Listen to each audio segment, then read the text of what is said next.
In this screencast, I'll show you how to give another educator permission to manage your group settings. Whenever an educator joins Mouse Create, you are able to create and manage your own group or join a group created by other educators. When you create your own group, you are automatically assigned to be the group manager.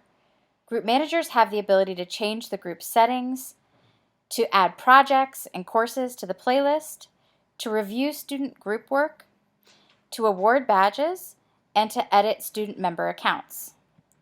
When an educator joins a group created by someone else, the group manager has the ability to upgrade the educator's membership from the Members section of the group page.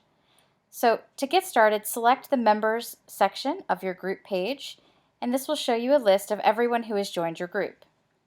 In my example group, a new co-teacher has joined my group using my group code. As you can see, only my user is the group manager, and this user is just listed as an educator. In order to give them group manager permissions, I go to the Actions section and select Make Group Manager next to their username.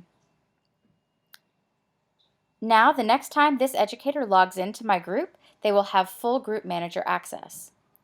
If I change my mind and want to remove their manager status, all I need to do is select Remove as Group Manager from the Action section. And now they are back to being a regular educator with no special permissions. That's it.